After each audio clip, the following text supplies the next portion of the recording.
Looking back now, I never would have guessed my life would spiral into this kind of twisted mess. For the longest time, I thought Kate and I were your typical happy couple. Sure, we had our ups and downs like anyone else, but I believed we were making it work. At least, that's what I convinced myself. We had just moved into a new neighborhood, thinking it was a fresh start, a place to create new memories, get to know some neighbors, and live what I thought would be our peaceful life. And, in the beginning, everything seemed to be going just fine. We hit it off with Mike and Laura, the couple next door, almost instantly. Mike had this magnetic confidence, successful, smooth talker, always seemed to know exactly what he was doing. Laura was the complete opposite, quiet, reserved, but kind. I used to joke that they were the perfect balance for each other. Little did I know that their so-called balance was nothing but a damn facade. At first, everything felt normal, hell, it felt better than normal. Kate seemed happier than she'd been in a long time. We'd spend our weekends exploring new places around town, trying out restaurants, going on hikes. But like anything that looks too good to be true, the cracks started to show. And when they did, they didn't just show, they ripped wide open, and once I saw the truth, I couldn't unsee it. The first red flag with Kate hit me out of nowhere. She suddenly started spending way more time going out with friends, something she'd never really done before. Now, it's not that I didn't want her to have her own life, I'm not that kind of guy. But when her girls' nights started stretching into all hours of the night, things felt different. There was always some excuse too, working late, traffic was bad, lost track of time, there was always something. And then there was her phone. That damn phone. It was always on silent, 24/7. She used to leave it lying around, charging in the kitchen, not a care in the world. Now, it was either glued to her hand or stashed away in her bag. I understand wanting privacy, but this wasn't that, it was like she had something to hide. And then the texts started coming. She'd get these messages, and her face would light up, she'd laugh a little, type back quickly, and the smile would vanish the second she caught me looking. She got real good at hiding it, too. At first, I thought I was being paranoid, like maybe it was just me overthinking things, letting that gut feeling get the better of me. But I tried to ignore it, tried not to be the jealous husband. That was me, for months. Her whole attitude shifted. Kate had always been the one to plan date nights, cuddle on the couch, make time for us. But suddenly, it seemed like she couldn't stand being in the same room as me.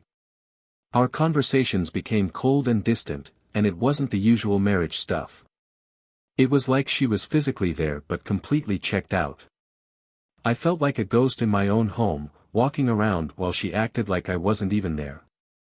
I kept trying to push it down, telling myself it was just a phase, or that she was stressed from work, anything to keep from facing what I knew deep down. But no matter how much I tried, something would happen to bring it all crashing back. One night, she came home smelling like cologne that definitely wasn't mine. And sure, maybe she brushed up against someone at a bar or hugged a friend, but the scent was strong, too strong for it to be something innocent. That's when I knew things were seriously wrong. I'm not proud of what I did next, but I started keeping tabs on her. I'd note when she left, when she came home, even looked at her calendar to see if her late work nights lined up. At first, they did. But then, one day, they didn't. That's when I caught her meeting up with Mike. Yeah, friendly neighbor Mike, the guy everyone loved. I followed her that day, which made me feel like I was losing my mind, like I was becoming that paranoid, obsessive guy. But I couldn't stop myself. She had been acting so strange, and I was drowning in all the possibilities of what could be going on. So there I was, trying to keep my distance, feeling like a rookie detective tailing a suspect, while they sat together at a cafe just a few blocks from our place.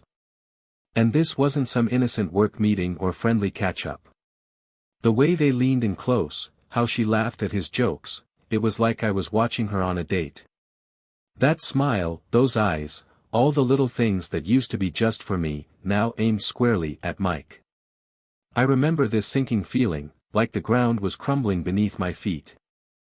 I snapped a picture in that moment. A part of me was trying to convince myself I was overreacting, but deep down, I knew. I knew exactly what was happening. That was the first time I felt the raw, undeniable sting of betrayal, but it wouldn't be the last. No, that was just the start of the nightmare that would slowly tear apart everything I thought I understood, about my life, my marriage, and who Kate really was. I couldn't confront her, not yet. I needed more proof, needed to be absolutely certain. And I couldn't go to Laura either. I mean, what would I even say? Hey, just so you know, I think your husband's sleeping with my wife. No, I had to hold on to it, at least for a little while longer. The truth is, bottling up all that anger was eating me alive. Everywhere I went, I saw Kate and Mike in my head, laughing, talking, touching. Every time I looked at her, I felt nauseous. Every time I saw him, I wanted to knock that smug grin right off his face. But on the outside, I played it cool. Inside though, I was a wreck, a swirling storm of anger, confusion, and yeah, a little fear of what was coming next, fear of how this would change everything. One afternoon, I was pacing around the neighborhood, trying to clear my head, and I ran into Laura. She was out walking her dog, and for a second, I thought about just nodding and walking past. I mean, what could I possibly say to her? How could I look her in the eye, knowing her husband was screwing my wife? But she called out to me, and there was no way to dodge it, so I went along with it. We made small talk, I asked how she was doing. As she talked, I found myself studying her. Laura always had this gentle, soft-spoken vibe, but there was something more beneath the surface, something sharper, more aware. Maybe it was just my mind playing tricks on me, but I could swear I saw a sadness in her eyes, like she was carrying her own burden. That's when it hit me, maybe she knew. Maybe she had her own suspicions. Or maybe she was just like me, trying to make sense of a life that was slowly slipping out of her control. So, I decided to test the waters. Casually, I brought up relationships, like it was just small talk. I asked how things were between her and Mike, mentioned how Kate had been busy with work lately, and that's when she let her guard down. She sighed, gave this tired smile, and admitted that things had been distant with Mike. He'd been working late more often, seemed distracted. Sound familiar? Yeah, it was like listening to my own marriage on repeat. But what really got to me was the way she said it, like she had accepted it, like she had convinced herself that it was normal. She kept going on about how she trusted Mike, how they'd weathered tough times before, and that he'd always been loyal in the end. I wanted to scream, to grab her by the shoulders and shake her awake, but I held back. I couldn't just drop it all on her, not yet. But as she kept talking, it became clear, she had no idea. She was living in the same web of lies I had been, trying to explain away all the red flags. And it killed me. I hated seeing that flicker of hope in her eyes, knowing it was built on nothing but deception. I knew what I had to do. I couldn't let Laura stay in the dark, not when I already knew the ugly truth. Laura, I said, and I guess she noticed the shift in my voice because she stopped mid-sentence and looked at me, her eyes full of confusion. There's something I need to tell you. It's about Mike and Kate. At first, she looked puzzled, but then her expression shifted to something more guarded. What are you talking about? She asked, her voice barely above a whisper. I took a deep breath, knowing there was no turning back now. They're having an affair. As soon as the words were out, they hung in the air like a toxic cloud. For a second, I thought she might collapse right there. She blinked, shook her head like she was trying to clear her thoughts, as if she couldn't believe what I'd just said.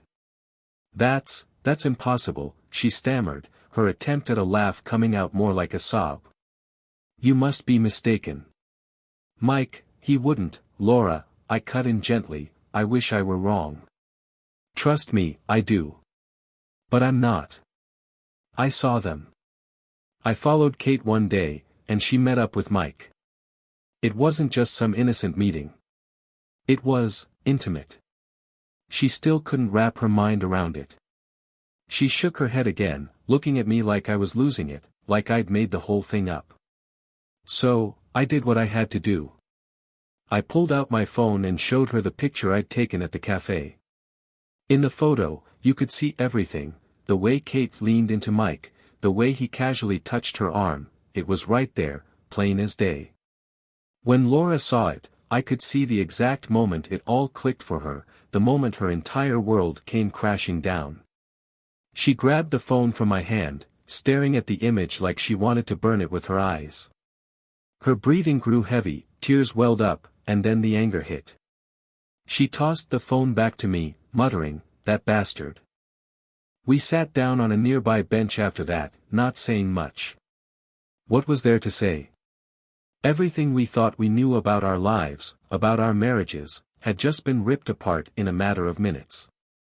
And as much as I hated Mike and Kate, my heart broke for Laura. She didn't deserve any of this. Neither of us did.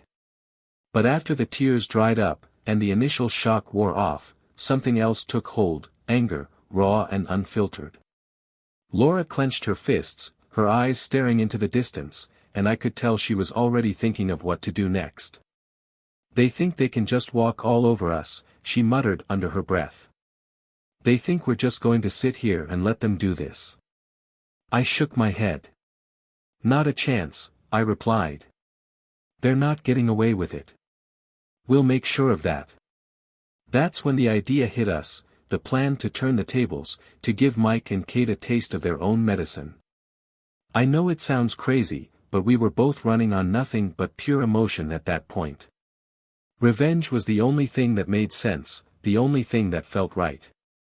The plan was simple: we'd make sure they caught us together, make sure they walked in on us at a moment they'd never be able to forget.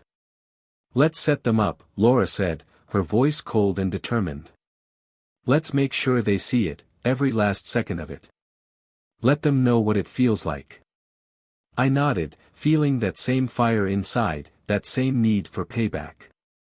But it wasn't just about revenge, it was about taking back control, about showing them they couldn't destroy our lives without facing the consequences. And maybe, deep down, it was also about feeling something, anything, other than the pain they'd left us with. So, we started planning. We picked a night when we knew Mike and Kate would be out, probably sneaking around like they always did. We made sure they'd come home at just the right moment. And when they did, they'd walk in on us. We were going to make sure they saw it all, make them realize just how badly they'd messed everything up. I honestly don't know if what we did was right. And to be perfectly honest, I don't even care. In that moment, it felt like the only way to take back something of what they'd stolen from us. We were ready to do whatever it took to make them pay for what they'd done. I'll tell you, planning revenge sounds a lot easier than actually going through with it. When Laura and I sat down, sketching out how we'd tear apart their little affair, it all seemed so straightforward: get together, make sure they see us, and let them feel the sting. Simple, right? But the closer we got to that night, the more I realized how tangled everything really was, how much pain we were both dragging around. Still, we were in too deep to back out. We picked a Friday night carefully, knowing they'd be out somewhere, probably pretending to be at some work thing while sneaking around behind our backs. We figured they'd use their usual excuses, and we were right. Kate fed me some story about having to stay late for work again, some big project she was on. I acted like I bought it, flashed that fake smile she probably thought I still believed. Laura said Mike had some networking dinner, and when he left their house that evening, I knew exactly where he was heading. Just like we'd planned, Laura came over to my place, and the air between us was thick with tension.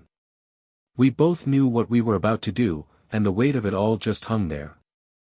There was this silent heaviness between us, a mix of nervousness, anger, and a sadness that neither of us knew how to express. I remember Laura standing in my doorway for a moment, just staring at me like she was searching for the right words but couldn't find them. I didn't know what to say either, so I just invited her in, poured us both a drink, and we sat there for a few minutes in complete silence, letting everything settle in. Eventually, we started talking, but not about the plan. We talked about everything else, our lives, our marriages, our feelings. Laura opened up in a way I hadn't seen before. She told me how she felt like she was just a ghost in her own home, how Mike barely noticed her anymore, how every touch felt empty, like he was just going through the motions.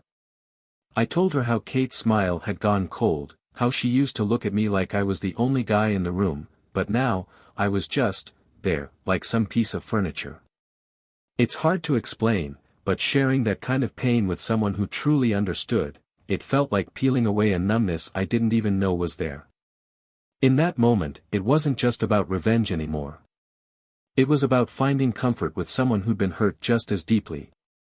Before I knew it, we were holding on to each other, clinging like if we let go, we'd fall apart. And maybe we would've. The kiss happened so naturally, like it was the most obvious thing in the world. 1 second we were talking, and the next our lips were on each other.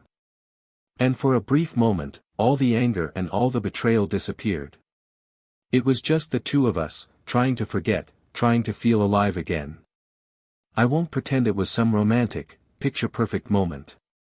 It wasn't. It was messy, raw, but it was real. It was what we both needed right then.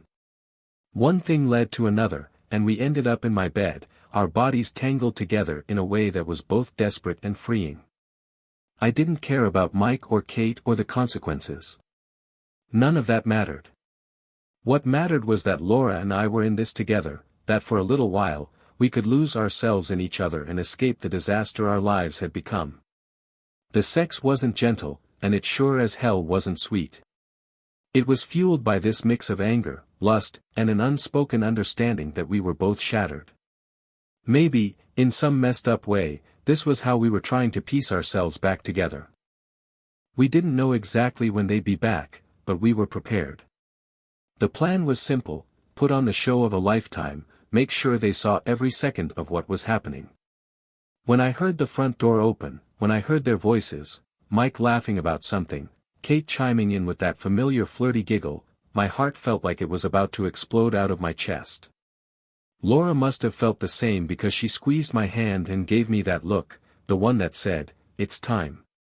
The next few moments felt like a slow-motion disaster I couldn't look away from.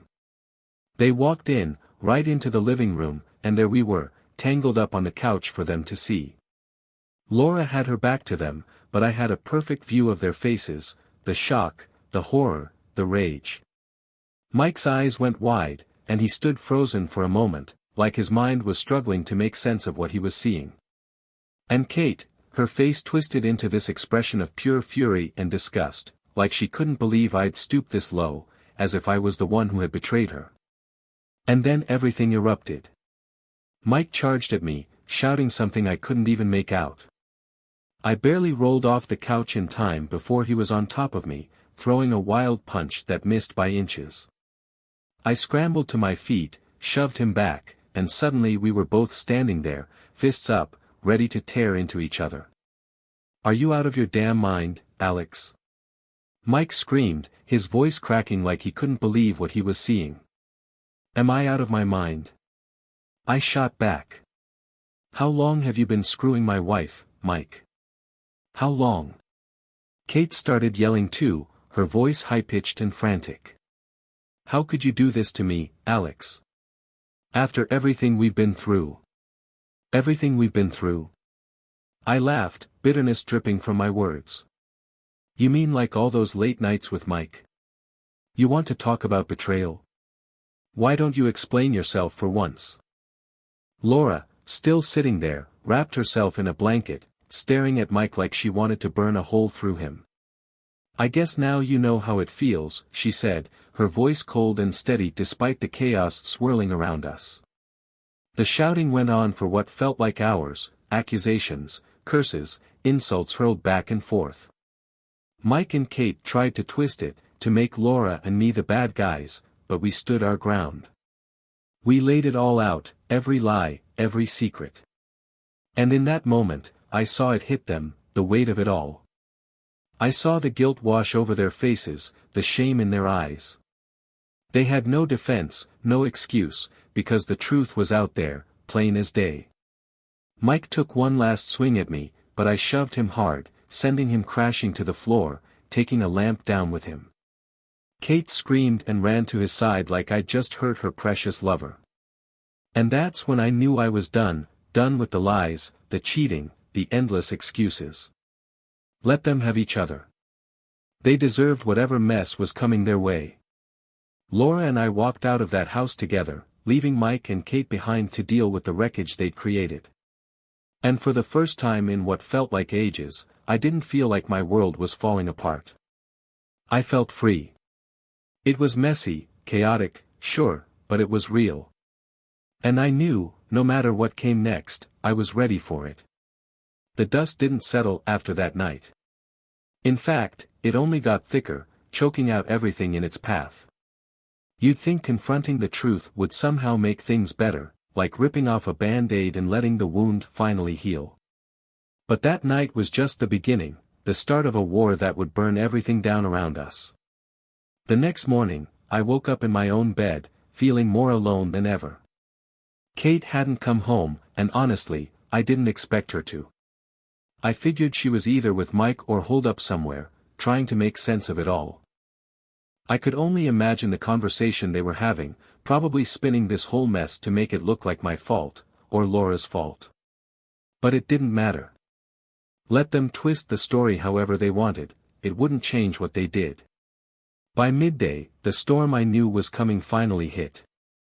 Kate burst through the door like a hurricane, her face red and her eyes wild. "What the hell is wrong with you?" she screamed, her voice cracking like she was on the edge of tears. "How could you do this to us?" "To me?" I was sitting on the couch, and I just stared at her, my face emotionless, letting her words bounce right off me. I was done being the guy who always took the blame, who bent over backwards to make her happy. I let her yell, let her get it all out, until she finally ran out of steam, standing there, breathing hard, waiting for me to say something. "You finished?"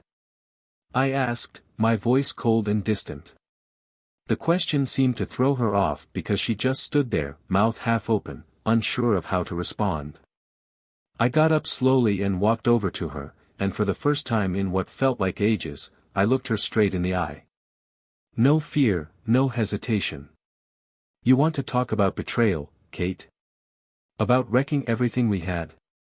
You have the nerve to come in here and act like the victim? Do you even hear yourself? You slept with Laura," she shot back, like that was her ace in the hole, like that was going to somehow make her the victim. "You're no better than me." I laughed, a harsh, bitter laugh that cut through the tension in the room. "Yeah, I did. And you know why? Because you did it first. Because I was done living in this lie, done pretending we were still something we weren't.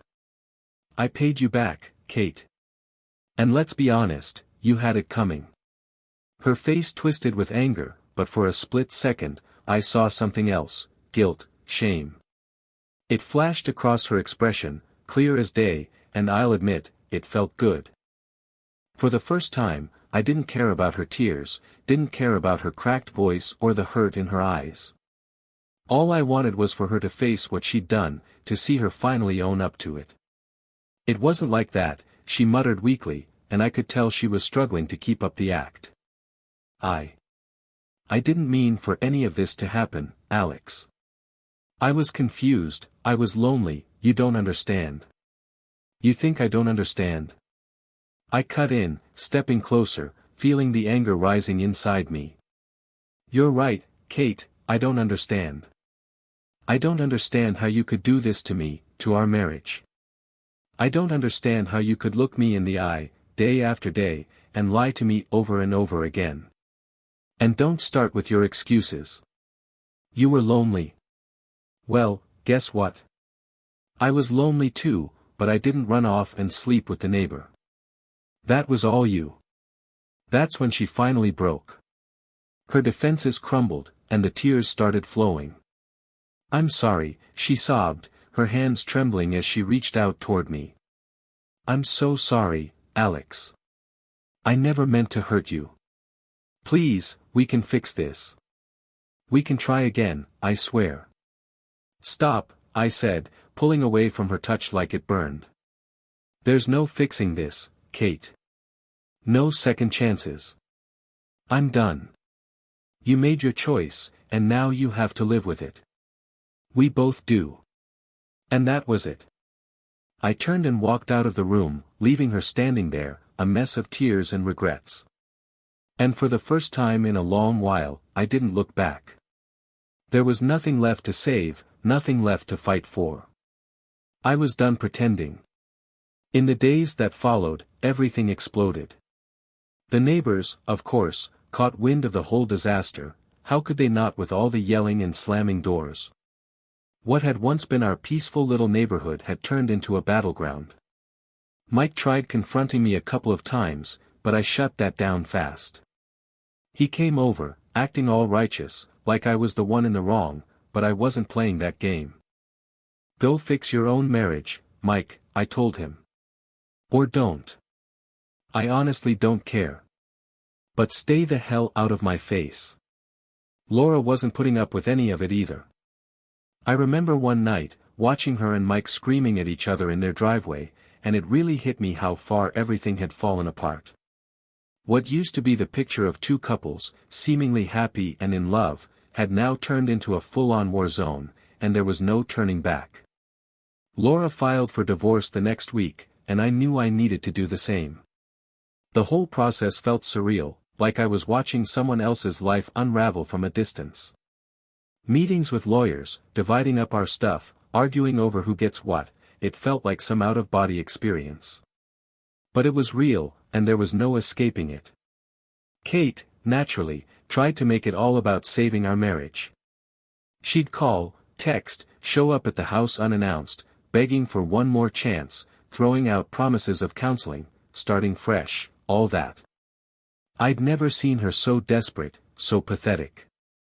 I don't know if she was more terrified of losing me or losing the life we'd built, but either way, it didn't make a difference. My decision was set. Why, Alex, she sobbed one day, standing in the kitchen, clutching a half-empty bottle of wine like it was the only thing keeping her standing. Why can't we just try? I know I screwed up, I know I hurt you, but we can fix this. Please, I love you.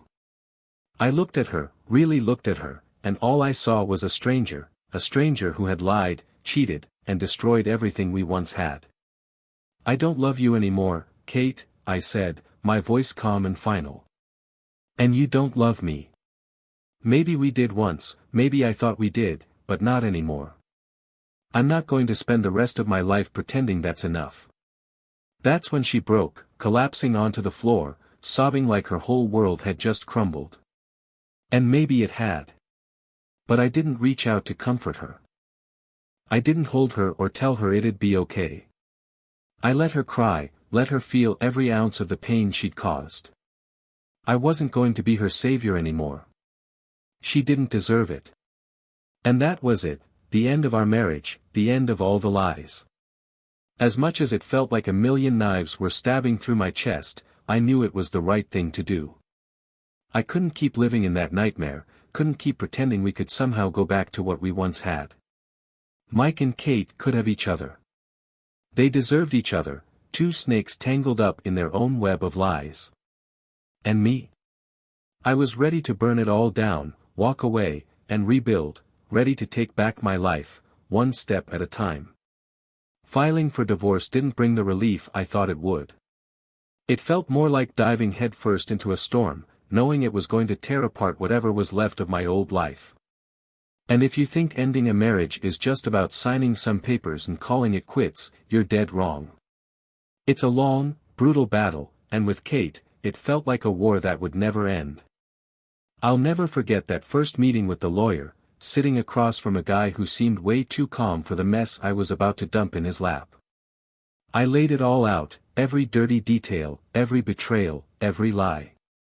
It was like tearing open an old wound, letting it bleed out right there in his sterile office. And he just sat there, nodding, jotting down notes, already working out the best way to carve up what was left of our life. The process was pure hell. Any hope I had for a clean break disappeared the second Kate got her lawyer involved. Suddenly, it wasn't just about us, it was about money, property, and who got what. Of course, she wanted the house. She demanded alimony, claiming she needed support because her career wasn't as stable as mine. I was floored by the nerve of it all. Here was the woman who'd spent God knows how long cheating on me, and now she expected me to bankroll her next chapter. No way that was happening. We fought over everything, the car, the furniture, even the damn coffee maker. Every meeting, every email from her lawyer, felt like a knife aimed straight at me. And don't get me wrong, I wasn't about to just let her walk away with everything to avoid the fight. I'd had enough of rolling over for her, letting her call the shots. This time, I was fighting back. I made sure my lawyer knew exactly what kind of person we were dealing with, and that we weren't giving an inch. I wanted a fair split, nothing more, nothing less. The arguments felt endless, and they seeped into every part of my life. Work, sleep, even the moments I tried to distract myself with friends or hobbies, it all came back to this one painful ordeal. Just when I thought we were close to wrapping things up, Kate would pull another stunt, trying to drag it out longer. Maybe she still thought I'd cave, that I'd throw up my hands and give her whatever she wanted, but I wasn't that guy anymore. During all of this, Mike stayed pretty quiet, at least, he didn't come at me directly. Laura and I had agreed early on not to keep pulling each other into the drama, to fight our own battles. After that one chaotic night, we both realized that what we had wasn't something we could carry forward. It wasn't real. It was a moment, a burst of revenge and raw emotion, but not something lasting.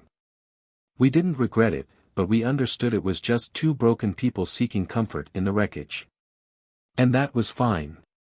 Laura and I kept in touch, though, helping each other get through the mess of our divorces. But it was different now, more like two survivors leaning on each other. We weren't wrapped up in drama or expectations, just a shared understanding of what we'd been through. No complications, no romantic undertones, just a friend who got it. Around that time, I started trying to rebuild some kind of life for myself. It wasn't easy, I had no clue where to start.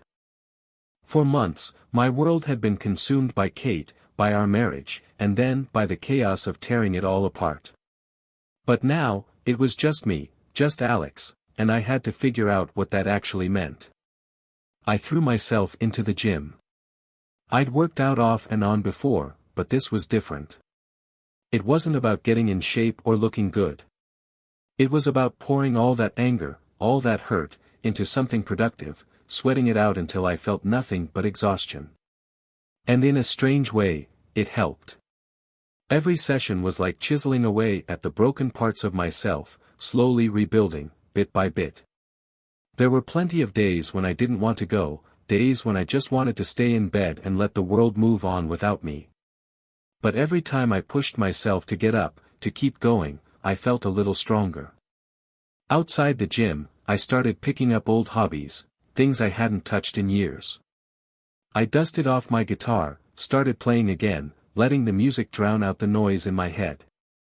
I got back into hiking and fishing, just getting out in nature and away from everything that reminded me of my old life. I even reconnected with old friends, guys I hadn't seen in years because I'd been so wrapped up in my marriage. And man, it felt good. It felt good to laugh, to have a drink, to just be myself without constantly wondering what Kate was doing or where she was, or who she was with. Each day got a little easier than the one before. I started sleeping better, waking up without that heavy weight pressing down on my chest. Sure, there were still moments, times when a memory would sneak up on me, a flash of what we used to have, and it would sting. But I was learning how to let those moments pass, to stop clinging to them so tightly. Holding on to the past was like gripping broken glass, nothing but pain and blood in return. The divorce process continued to drag on, but it started to feel like background noise. Kate and I barely spoke, only communicating through lawyers, and honestly, that was just fine with me. With each day that passed, the grip of that old life loosened, and I could see a new horizon slowly forming ahead, one that didn't include her. It's funny how going through something like this changes you, not just in the obvious ways, but in the ways you don't see coming. I didn't walk away from this with some grand new love or a fairy tale ending, but I came out of it stronger, more certain of what I wanted and who I was. And that felt like more than enough. For once, I wasn't trying to fix someone else's mess, wasn't trying to hold a broken marriage together.